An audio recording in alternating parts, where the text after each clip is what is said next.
ಕೇಂದ್ರ ರಾಜ್ಯಕ್ಕೆ ಚೊಂಬು ಕೊಟ್ಟಿದೆ ಅಂತ ಜಾಹೀರಾತು ಕಾಂಗ್ರೆಸ್ ಎಲ್ಲ ಮಾನ ಮರ್ಯಾದೆ ಏನಾರ ಕಾಂಗ್ರೆಸ್ ಪಕ್ಷದವ್ರಿಗೆ ಸರ್ಕಾರದವ್ರಿಗಿದ್ರೆ ಅವ್ರೇನ್ ಸಾಧನೆ ಮಾಡಿದ್ದಾರೆ ಅನ್ನೋದನ್ನ ಹೇಳ್ಬೇಕು. ರಾಜ್ಯದ ಮುಂದೆ ದೇಶದ ಜನತೆ ಹೇಳಬೇಕು.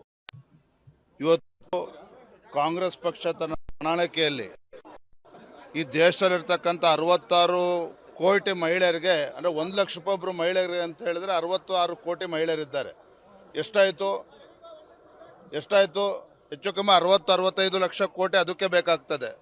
ಈ ರೀತಿ ಜನರಿಗೆ ಟೋಪಿ ಹಾಕೊಂಡು ಗ್ಯಾರಂಟಿಗಳು ನೆಪ ಮಾಡಿಕೊಂಡು ಜನರಿಗೆ ಟೋಪಿ ಹಾಕ್ತಾ ಇರ್ತಕ್ಕಂಥ ಕಾಂಗ್ರೆಸ್ ಪಕ್ಷದವರು. ನರೇಂದ್ರ ಮೋದಿಜಿಯವರು ಏನಿದ್ದಾರೆ ದೇಶದ ಪ್ರಧಾನಮಂತ್ರಿಗಳು, ನಿಜವಾಗ್ಲೂ ಕೂಡ ದೇಶದಲ್ಲಿರ್ತಕ್ಕಂಥ ಬಡವರು ರೈತರ ಬದುಕನ್ನು ಕಟ್ಕೊಡ್ತಕ್ಕಂಥ ಕೆಲಸ ಮಾಡ್ತಾ ಇದ್ದಾರೆ. ಇವತ್ತೇನು ಇವರು ಚೊಂಬು ಹಿಡ್ಕೊಂಡು ಹೊರಟಿದ್ದಾರೆ, ಜನ ಇವತ್ತು ಚೊಂಬು ಕೊಟ್ಟಿದ್ದಾರೆ.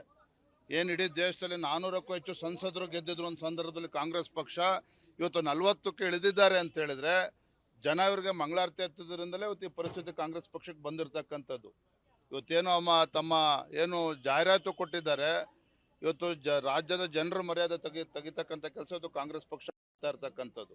ಇವ್ರಿಗೆ ತಕ್ಕ ಉತ್ತರ ಭಾರತೀಯ ಜನತಾ ಪಾರ್ಟಿ ಅಲ್ಲ, ಈ ರಾಜ್ಯದ ದೇಶದ ಮತದಾರರೇ ಈ ಮುಂದಿನ ಲೋಕಸಭಾ ಚುನಾವಣೆ ಉತ್ತರ ನೀಡ್ತಾರೆ.